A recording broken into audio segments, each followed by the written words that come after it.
Move your hands. Move your hands. If at first you don't succeed, 2, 3. All right, try again. dust yourself off, Shake it, and try again. There you go. That's certainly true for Sergeant Melissa Boudreau, a helicopter mechanic in the Maryland National Guard. Here you go. See ya. This single mom and her 6-year-old Mason This is the awesomest week ever!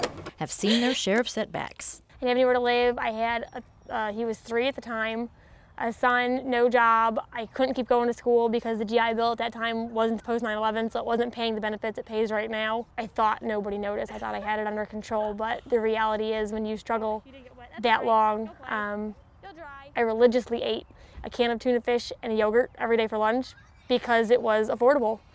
And about the 3rd or 4th time someone bought me my Diet Coke to drink at lunch, somebody said, "What's really going on at home?" The answer isn't always easy to admit. Well, you know, we're sleeping on a friend's couch. I don't know where to go. I don't have a job yet. There's been an increase, not a drastic increase, but I see more homeless young soldiers now.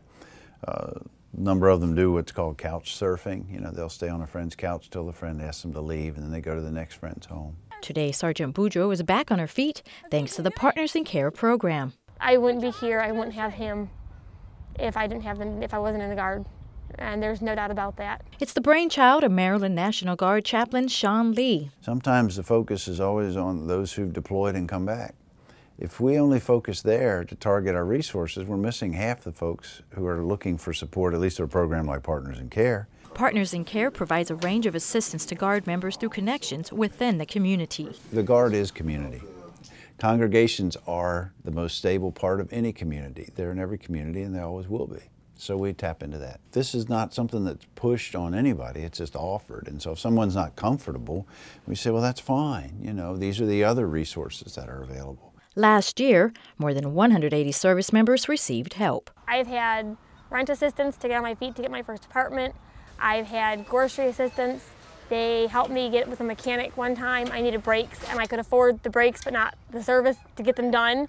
So they found me a mechanic who was willing to donate his time. If they don't contact us, I would call Chaplain Lee and ask, do you have anybody for us to help? The First Evangelical Lutheran Church in Maryland signed the agreement in 2008 and is one of the more than 80 faith-based community organizations currently partnered with Partners in Care. I think it's just a very good program through which the resources of this congregation may be used. They are strictly here because they believe in the Guard and they believe in what we do and they believe that somewhere there is hope for everybody and everybody deserves the opportunity to succeed. I'm working now with SAMHSA, the Substance and Mental Health Abuse folks. They're helping to start Partners in Care in 5 nations that were targeted as the high Guard suicide states. Colonel Lee's got an outstanding program going in the state of Maryland and we're very lucky to have him and to have him want to work so diligently at getting new churches involved and spreading the word.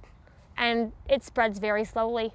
A lot of soldiers don't know we have the program. And she knows that sometimes all they need is a little boost. There you go. Come on. I walked by someone's car and thought, you're homeless. I so know what that looks like. I've been there. And when I asked him, he just looked at me and I said, well, you have my phone number. When you want help, and I had no sooner walked away and he texted me and said, help me please. Within 3 days, we had him in his very first apartment with furniture being dropped off, and now he's successful. Is it hard for them to come forward? I think for most folks it is. You know, they already have a healthy sense of pride or they wouldn't have signed up for the military, and it's hard to ask for help. Sergeant Boudreau now spends what little free time she has helping others who also need assistance. See the little white? Yeah, That's ducks. They're sitting on eggs. No, you can't go closer. Because if you scare them off, they don't come back to their eggs. When you're in that situation, you don't think that you're worth the time somebody's got.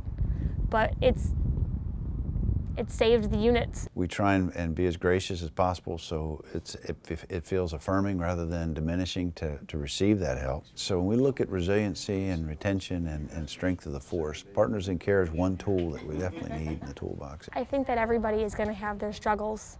We have the resources to fix them if you have the ability to say, I need help. Come on. Tech Sergeant Yvette Velez, Oh, yay, I love you too. Pentagon Channel News.